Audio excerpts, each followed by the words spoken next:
you're looking to enhance your gaming experience in League of Legends by improving the graphics performance, follow these simple steps to adjust your settings for better speed and efficiency. Step 1. Access the game settings. Open League of Legends and navigate to the main menu. Click on the gear icon to access the settings menu where you can adjust various game options. Step 2. Adjust graphics quality. In the settings menu, find the video tab. Here, you can lower the overall graphics quality by selecting low or medium for the settings.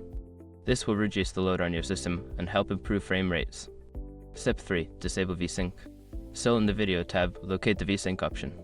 Disable it to allow the game to run at high frame rates, which can lead to smoother gameplay. Step 4. Lower resolution. If performance is still an issue, consider lowering the game resolution. In the video settings, find the resolution drop-down and select the lower resolution. This will decrease the graphical demand on your system. Step 5. Update graphics drivers. Finally, ensure your graphics drivers are up to date. Visit the website of your graphics card manufacturer and download the latest drivers. Updated drivers can significantly improve game performance. By following these steps, you should notice an improvement in the graphics performance of League of Legends, leading to a smoother gaming experience. Enjoy your game.